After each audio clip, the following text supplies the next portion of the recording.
dudas? Dime. Tengo una. En el náutico, si llega a caer en naufragio, la responsabilidad sigue cayendo en el Naviero. O se pasa al vecino. Porque dice que si llega a caer en naufragio, el vecino debe y el objeto se pierde. No. Si hay un naufragio, lo que pasa es que obviamente ¿quién es el vecino en un naufragio? Pues nadie, ¿verdad? O sea, pues el pinche mar se perdió el barco. Pero los restos del naufragio siempre llegan a la playa. Y entonces esos restos del naufragio es obligación del vecino más cercano donde están los restos del naufragio de guardar las cosas. ¿Ahora sí? ¿Qué otra cosa? Pero de la responsabilidad, me dices tú, del naviero. No, es que son cosas diferentes. Una cosa es el depósito miserable, que es en el caso de este naufragio. El Nauticum Fenus es el contrato. Y mira, para que quede más claro, tú imagínate que tú tienes una lancha y vas por Chapultepec y llevas todas tus cosas para hacer tu picnic y te hundes. ¿Todas esas cosas eran tuyas o no? Y entonces, si se perdieron todas, ¿a quién le reclamas? ¿A nadie?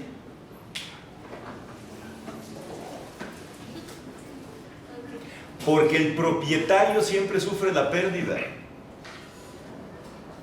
Por eso es que cuando yo contrataba a un naviero para que llevara mis cosas, le transmitía la propiedad de esas cosas. Y cuando llegaban al puerto, me volvía a él a transmitir la propiedad de esas mismas cosas. ¿Ok? Sí. Muy bien. ¿Qué otra cosa? Disculpe, cuando el naviero, ya ve que dijimos que él es el que se hace responsable, ¿no? Si se pierde las cosas. Si se llega a morir y no tiene herederos, ¿qué pasa? Siempre hay herederos. ¿Sí? Claro. Sí, a ver, tú te refieres a si no tiene parientes, ¿no? Que no tenga ningún tipo de Es que eso es familia, lo o sea. mismo. El hecho de que no tenga parientes no quiere decir que no tiene herederos. Va a haber tres circunstancias. La primera, que haga testamento. ¿Ok? La segunda, que no haga testamento. Si hay testamento, pues hay que ver quién es el heredero, ¿verdad? Y te la voy a poner más difícil. Hizo testamento y se muere el heredero junto conmigo. Entonces, en ese caso, ¿qué es lo que tienes que buscar? Parientes. Los parientes consanguíneos hasta en 4º grado, que ya se los expliqué, hasta los primos hermanos. Y si no tiene parientes, ¿quién hereda? El Estado. Siempre. Por eso, en los juicios sucesorios, aquí en México, se le da intervención al DIF. Porque de no acreditar a nadie que tiene derecho a heredar, el DIF hereda. ¿Okay? Entonces, siempre hay heredero. Y el DIF se chingue, tiene que pagar las deudas. En el caso de Roma, lo mismo. El heredero tiene que pagar las deudas. ¿Qué otra cosa? ¿Tienen alguna opinión en específico con respecto a que ayer disminuyó en la Cámara de Diputados la edad mínima para ser legislador de 21 a 18 años? Yo creo más bien que lo que se debió haber hecho es aumentar la edad legal para la mayoría de edad a 21, como en todos los países civilizados. Pero bueno, imagínate nada más que aquí van a ser diputados, ¿no? Nada más van a levantar la mano. Me parece mal, pero una vez más, yo siempre que hay este tipo de discusiones respecto de cómo mejorar a los diputados, y muchas veces hubo discusiones al respecto de que si se les debería de exigir estudios. Y yo siempre me he negado, porque los diputados son los representantes de la sociedad. Si tú quieres mejores diputados, ¿qué necesitas hacer?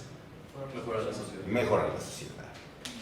O sea, no hay otra opción. O sea, esos güeyes que son unos micos, aventándose caca de un lado, un curul a otro, pues es lo que hace la gente en todos lados, ¿no? Entonces, ¿por qué nos extrañamos de que esos güeyes se mienten la madre y digan lo que sea si mi vecino hace lo mismo todos los días, ¿no? Entonces, pues, ahora, para secretario de Estado, pues está cabrón, 25 años. porque allí sí necesitas experiencia, porque pues, si solamente vas a querer lealtad y no experiencia, pues está cabrón, ¿no? Este país está bien chingón. ¿Algo más? En el contrato comodato había dicho que cuando se transmite la cosa no posible, el que la transmite no necesariamente tendría que ser el dueño. No Es tendría correcto. que ser el dueño. ¿Cómo podría ser algún ejemplo donde yo puedo transmitir? Uy, súper fácil. Mira, por ejemplo, a ver, ¿quién de las niñas aquí trae algo prestado? Ah, pues, no, todas usan cosas prestadas, ¿por qué les da miedo? ¿Tú traes, qué te prestaron? La chamarra. La chamarra, perfecto. Y ella ahorita, ¿quién te prestó la chamarra? Un amigo. Un amigo. Entonces, ella ahorita está celebrando un contrato de comodato porque trae una chamarra que no es de ella, ¿verdad? Bueno, pues imagínate que al rato que haga más calor alguien le dice, oye, fíjate que tengo frío, ¿me prestas tu chamarra? Y ella dice, toma. Porque solo necesitas la posesión. ¿Ok? Muy bien. ¿Qué otra cosa? Es respecto a las obligaciones que tienen los poseedores de mala fe, en el artículo 812 del Código Civil, que dice que el poseedor de mala fe tiene que responder por el deterioro de la cosa. Y asimismo hace mención de que tiene que, aunque sea por su uso, el uso del poseedor, así como de casos fortuitos o casos de fuerza mayor. Y después dice que tiene que demostrar que estos daños iban a pasar, aunque el poseedor original Hubiera tenido la posesión. Pero no, bueno, yo estaba como que estudiando y no sé, ¿cómo el poseedor de mala fe va a demostrar que en un caso fortuito, En un tsunami. por ejemplo, O sea, quien lo tenga, pues se lo va a cargar la chingada, ¿no? sí, claro, y él va a tener de todas maneras la obligación de responder por el deterioro, aunque sea el tsunami? Claro. ¿Sí? O sea, aunque dije, no, bueno, pues si el poseedor Hubiera sido lo mismo, pero lo que pasa es esto. A ver, primero, ¿quién es un poseedor de mala fe? Así que tiene la posesión por ilicitud o por el que se metió por sus... Todo aquel que no tenga un contrato y esté poseyendo algo es poseedor de mala fe. Toda aquella persona que no haya celebrado un contrato, aunque sea verbal, toda aquella persona que tenga un objeto en su poder, que no medie contrato de por medio es poseedor de mala fe a huevo. Para que yo tenga buena fe, necesito tener un contrato. En el caso de la posesión, un contrato de compraventa. Fíjate, más cabrón. Yo tengo un contrato de compraventa y no soy dueño. ¿Por qué? Eso para que se le pregunte luego a su profesor de civil. Porque... Yo tengo un contrato de compraventa y no soy dueño. Bueno, pues igual porque no sé, le falta forma, le falta... No, ni madres. En México no, el contrato de compraventa no necesita forma. Yo lo puedo decir, te vendo. Tan es así que en diario ustedes compran cosas, ¿no? Incluso en un terreno. No necesito tener una escritura, pero tengo un contrato que firmamos aquí en este papelito del compraventa. Pero no soy dueño, ¿por qué? Porque no es poseedor en nombre propio, ¿no? No, claro que sí. Yo hasta dice que soy el dueño, pero no soy. Dice que yo lo compré, pero no soy el dueño. ¿Por qué? Porque, a ver, resulta absurdo que la única forma en la... Resultaría absurdo que la única forma en la cual yo tengo buena fe es si tengo un contrato de compraventa. Pero entonces, ¿por qué soy poseedor de buena fe y no soy dueño? Si tengo un contrato de compraventa. Bueno, porque la posesión es distinta a la propiedad. Pero reitero, yo tengo el contrato de compraventa. Y lo único que soy es poseedor de buena fe. No soy dueño. Tan es así que el código habla del poseedor de buena fe y del poseedor de mala fe. Para que yo tenga buena fe, forzosamente necesito tener un contrato de compraventa. Forzosamente, para ser poseedor de buena fe. Pero entonces, ¿por qué no soy dueño? Si celebré un contrato de compraventa. Porque no he pagado y no se perfecciona. Pagué. Y no solo eso, sino el propio Código Civil, en el artículo 2014 dice, la compraventa es perfecta y obligatoria, con que se pongan de acuerdo las partes en el precio y en el objeto. O sea que no necesito pagar. Porque el que te lo vendió no era dueño. Pues porque el que me lo vendió no es dueño. Pero yo me creo dueño, ¿no? Pero no soy dueño. Ese es el poseedor de buena fe. El que cree que es dueño, pero no es dueño. El poseedor de mala fe es el que sabe que no es dueño y de todo modo le vale madres. Los que se meten a los terrenos, los que se meten a las casas, los que despojan, ¿verdad? Eso es el típico caso de un poseedor de mala fe. Entonces, cuando yo tengo un poseedor de mala fe, obviamente no le tengo por qué dar ningún beneficio porque viene su posesión derivada de un delito. Por eso es que no se le protege. ¿Qué más? Pero por prescripción se puede hacer dueño, ¿no? En el momento que la prescriba, pero mientras no lo haya prescrito, mientras no tenga una sentencia de juez diciendo que soy dueño, no soy dueño. ¿Y cuántos años debe estar? 10. ¿El de mala fe? ¿El de buena fe? 5. El de mala fe, 10 años. Pero además la posesión debe ser continua, pacífica, a título de dueño, todo lo que sea. Pacífica, ¿qué quiere decir? Que no me han intentado sacar. ¿Y cómo me pueden intentar sacar? Puede ser por muchas formas, que yo llegue y te a palos y madrazos te trate de sacar, o que te denuncie por despojo. En el momento en que te denuncio por despojo, ya la posesión no es pacífica. Si inicio cualquier juicio civil o penal para intentarte quitar el objeto, ya no hay posesión pacífica. Y ya cuando, bueno, se hace la restricción, ¿se le puede pedir otra vez el dueño o el poseedor de mala fe o buena fe? ¿Cómo? No te entendí. O sea, se le puede exigir el dueño original al Pero, poseedor de buena fe. no, pero si ya lo prescribí, Ajá. no, pues ya soy yo el dueño. El anterior ya no es dueño. Ok. Yo tuve prescripción positiva y para el dueño anterior hay prescripción negativa. Es que mira, ¿por qué se creó la prescripción en propiedad? Porque desde siempre la gente vende cosas y no es dueño. Desde siempre. Y además hay un problema, mira. Para que yo acredite que soy dueño de algo, necesito demostrar que todas las personas anteriores fueron dueñas. Todas. ¿Cuántos años te gusta de eso? En México por lo menos 500. Porque los primeros títulos son a partir de la colonia. Entonces, los primeros títulos de propiedad. Entonces, la prueba diabólica, porque así se llama, consiste en que yo tengo que acreditar el tracto de la propiedad. ¿Qué es eso? De que yo soy el dueño, el que me lo vendió era dueño, el que se lo vendió era dueño, y así hasta el primer dueño. Si falla el tracto en uno, yo no soy dueño. Hasta el día de hoy es así, ¿eh? Entonces, ¿qué tengo que hacer? Por eso se inventó la prescripción. Para que pasado el tiempo necesario que prevé la ley, entonces yo me vuelvo dueño. Porque si con la prueba diabólica va mal. Esto no se lo está enseñando a nadie, ¿eh?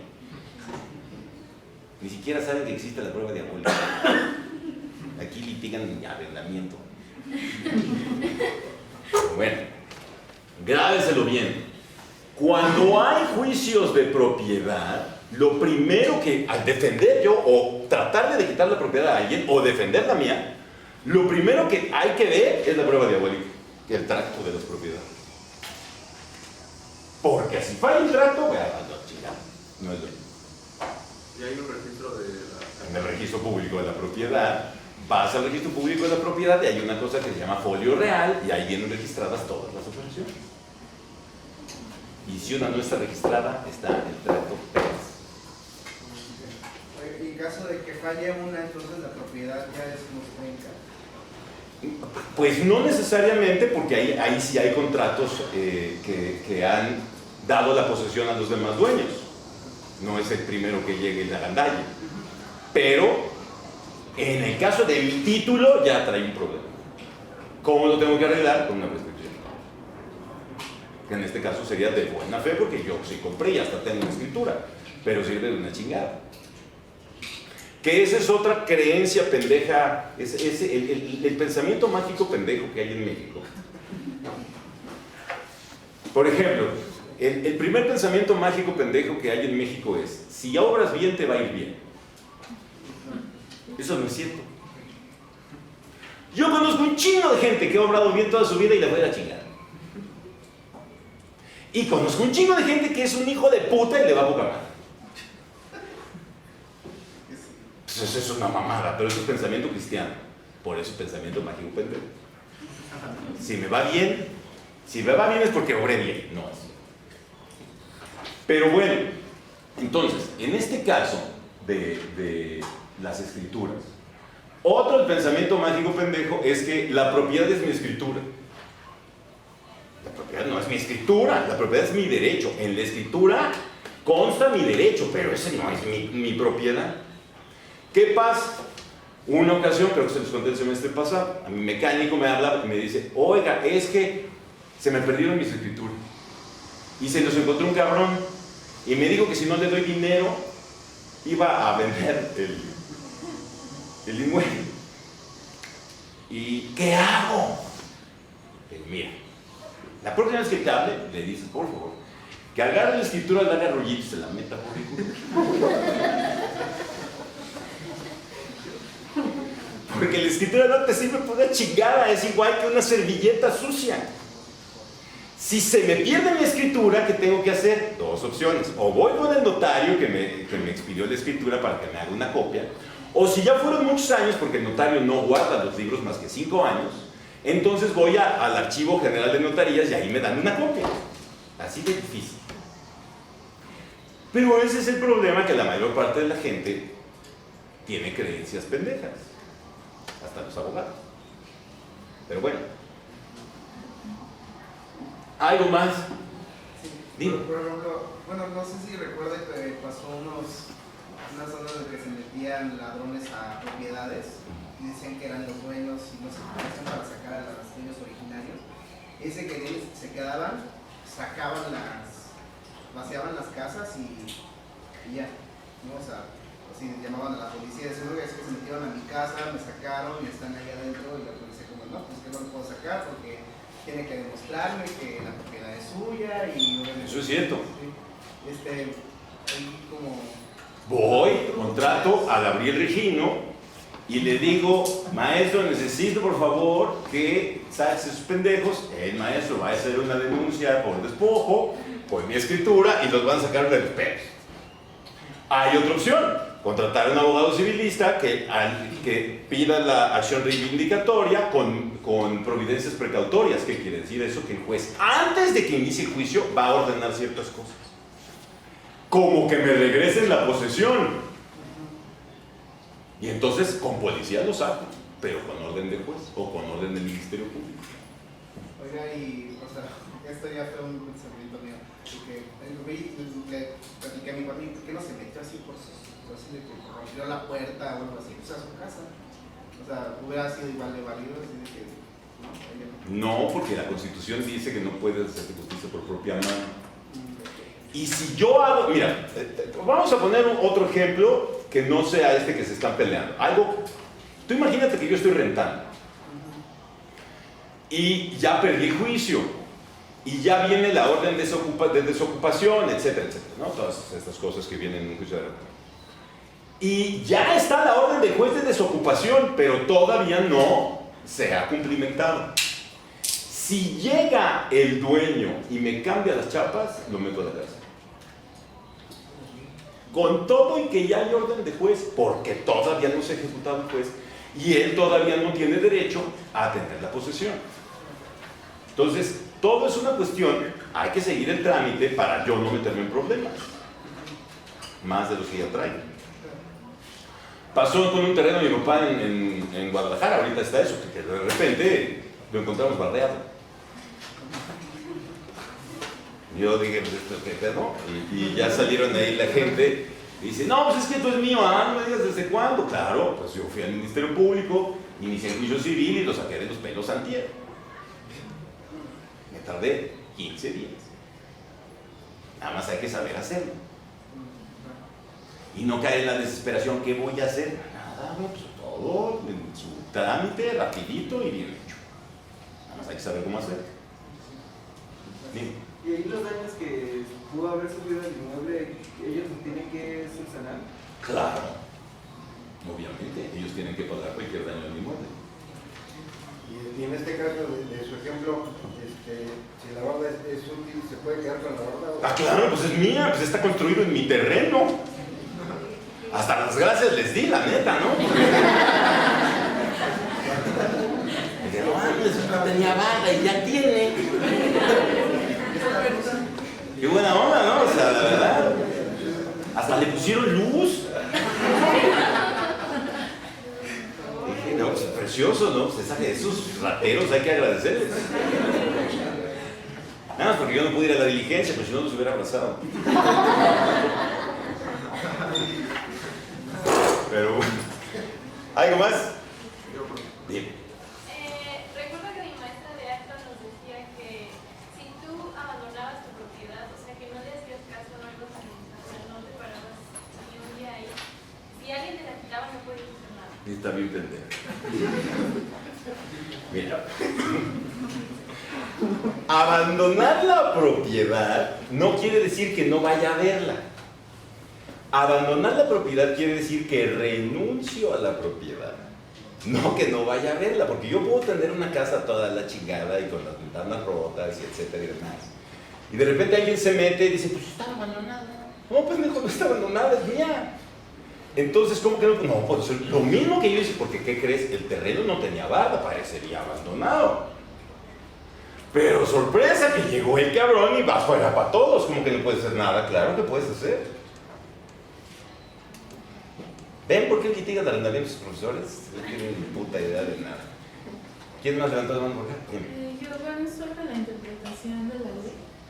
Se supone que cuando quedan ciertos vacíos o en el procedimiento, su aplicación o su individualización no queda satisfecha, entra la que es la integración de la ley. Sin embargo, aquí yo tengo entendido de que funciona para llenar vacíos en algunas, pero no sé si es... No, ves que mira, hay artículos de la ley o hay partes de la ley que no admiten interpretación porque son clarísimos. Comete el delito de homicidio y que priva de la vida de otra persona. Ahí no tienes que... Es clarísimo. Pero, por ejemplo, todas estas preguntas que vienen surgiendo respecto a la posesión de mala fe, a la posesión de buena fe, cuándo se es dueño, cuándo no se es dueño, todo eso no viene en la ley. Viene más o menos esbozado, pero la interpretación que uno hace como juez del artículo es precisamente para resolver el caso que se te pone, porque el código, los códigos no son diccionario. En el código no viene todo. En el código hay reglas generales que tienes que seguir. Y cuando la regla general no te alcanza, por eso dices, a ver, ¿qué quiso? Cuando el legislador hizo esto, por eso te vas a la exposición de motivos. Y dices, cuando el legislador hizo esto, ¿para qué lo hizo? Entonces ya ahí vienen las razones en la exposición de motivos. Esta reforma o este artículo se hizo por esto, por esto, por esto, por eso. Y dices, si se hizo por esto, entonces el artículo alcanza hasta allá, no solamente aquí. Por eso hay muchos métodos de interpretación de la ley. No como ahora quieren hacer con el Tribunal Electoral, de que solamente puedas ver si aplicaron la ley o no a rajatabla sin poderla interpretar. Eso es un absurdo. Bueno, ¿algo más?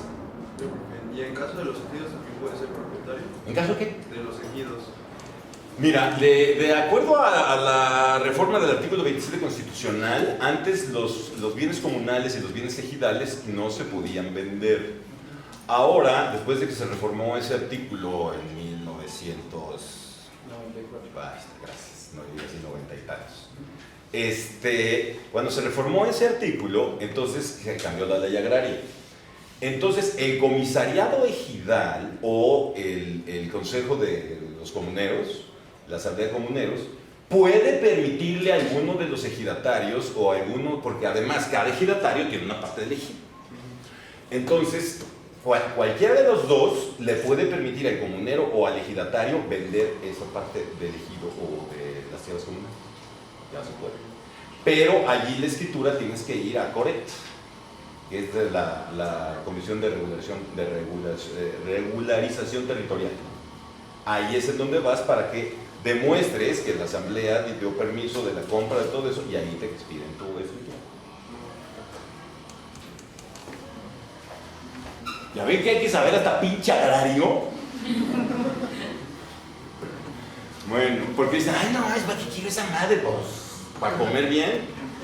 Miren. No sé si estoy confundiendo las cosas, pero bueno, el semestre pasado le pregunté a uno de mis profesores que después de cuánto tiempo una propiedad ya se vuelve tuya. Y me dijo que, o sea, si este es 20 años, pues no se va a volver tuya, pero no entiendo entonces cómo sirve eso de un cambio. ¿Pero por qué estás ahí? Pues, o sea, por ejemplo, en mi caso, conozco una persona de mi familia que tenían una casa, Ajá. vivían, pues ahí estuvieron viviendo. ¿Pero por qué vivían allí? Porque eran familiares de los dueños. ¿Les dieron permiso de vivir allí? Nunca va a ser dueño. Nunca. No hubo contrato, no hubo nada. Entonces estuvieron un tiempo ahí. Ya cuando falleció el dueño, las personas, bueno, la familia de las personas que vivían ahí quisieron hacer un Juicio de prescripción. Ajá. ¿Y lo perdieron? Pues, más bien fue como con amenazas y ya llevaron a cabo el juicio de usucapión. Entonces no entiendo mucho cómo funciona eso. Mira, para empezar, cuando la posesión es derivada, la posesión original es o un contrato de compraventa o porque me metí a la brava. Esa es posesión original. Y esa es la que produce efectos de propiedad, la que se puede convertir en propiedad. En ese caso específico no se puede. ¿Por qué? Porque les dieron permiso de vivir allí. Cuando me dan permiso de vivir allí, ¿qué contrato estoy celebrando? Comodato. No me están dando permiso de usar la pinche casa. Es un comodato. Bueno, entonces, ¿el comodato qué efectos produce? Los efectos de contrato. ¿Produce efectos para ser dueño? Nunca. ¿Cuándo puedo ser dueño? Jamás. Nunca puedo ser dueño. Entonces, si ellos después llevaron un usucapión, si es el Estado de México, es el Estado de México, ¿verdad? Güey.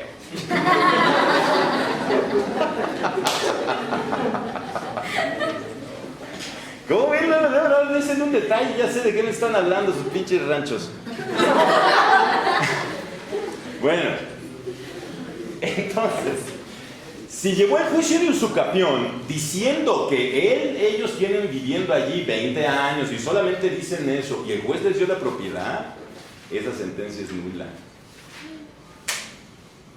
Porque engañaron al juez. Y la nulidad nunca se convalida. Cuando hay algo nulo, siempre es nulo. Siempre. No importa cuántos años pasen, sigue siendo nulo. Y si de repente aparece algún otro heredero y dice, estos pendejos los dejaron vivir aquí, vengo a demandar la nulidad de esas sentencias, se las anulan. Por eso no es conveniente hacer con abogados pendejos nada. Porque eso se los recomendó el excelentísimo abogado del rancho. Y lo que no saben es que cuando yo cometo ese tipo de delitos, hasta él se va el que porque si se anula esa sentencia, pues hay falsedad de declaraciones ante la autoridad judicial, hay fraude procesal y un chingo de delitos más que son como 30 años de cárcel en ese asunto. Pues ¿para qué hago esas mamadas?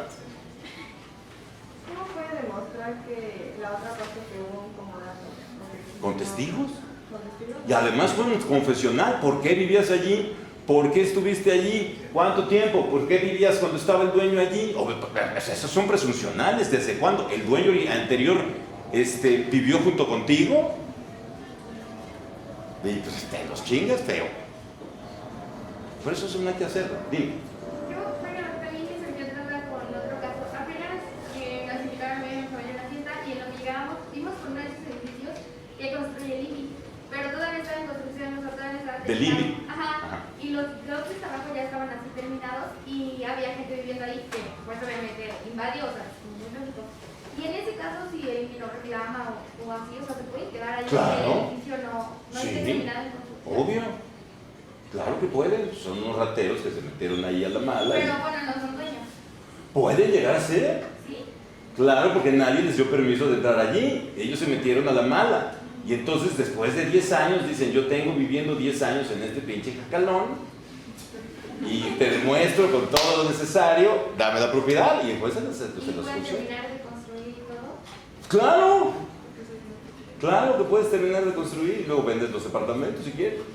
No solo en caso de que nadie llegue a reclamarla. Obviamente, siempre y cuando nadie reclame. Y además van a convocar al INDI, ¿verdad? Eso ya no se va a poner bonito, pero pues de que se puede, teóricamente se puede. Y del pedo que va a ser, eso es otra cosa. ¿No? Muy bien. ¿Algo más? Dime. ¿Se ha llegado a un caso de que un poseedor de mala fe se convierta? Todos los días. Todos los pinches días. Porque, es más, mira, el problema también es que los abogados, otra vez, el problema siempre son los abogados.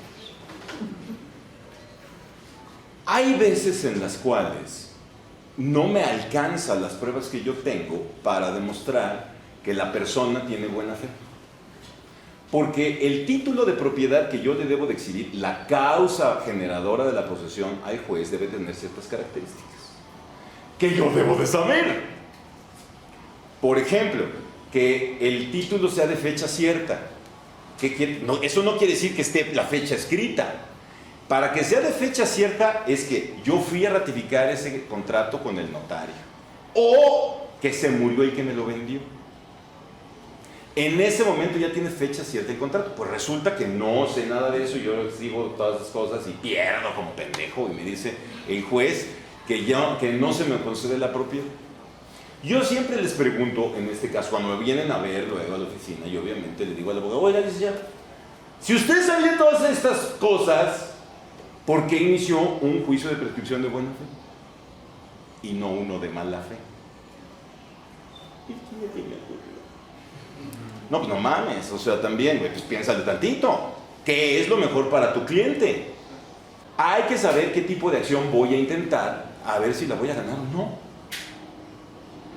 Porque hay quien intenta acciones reivindicatorias. O sea, ese güey tiene algo que es mío y no tiene derecho. Hecho uno. El 20 de enero le presté la casa, ya perdiste en el primer hecho. Y eso pasa siempre. Porque si yo le presté la casa, sí tiene derecho de tenerla. Hay que saber qué tipo de acción vas a ejercer, cómo procede, qué no procede. Por eso, esto es súper difícil. Ser abogado es dificilísimo. Para ser abogado, lo primero que debo de tener claro es que tengo que tener mente matemática. Todos los que estudiaron Derecho porque no les gustan las matemáticas ya valieron pito. Porque el Derecho son puras matemáticas. Fíjate, ¿qué es lo que haces tú? Tú tienes un artículo que es una fórmula. A esa fórmula se le voy a aplicar un problema y yo en ese problema tengo que obtener un resultado, que es una sentencia. Pues eso son matemáticas. Y tengo que saber que si estoy utilizando la fórmula inadecuada voy a perder. No me va a salir el resultado. Entonces por eso luego se avientan de forma muy irresponsable a llevar juicios muy complejos que pareciera que no son tan complejos y son complejísimos y acaban perdiendo. Y luego que dicen, ay, es que el pinche juez, ay, es el pinche magistrado, ¿y por qué no dice nada? Porque soy un pinche ignorante. Pero, pues así pasa, muchas veces. En fin, nos vemos en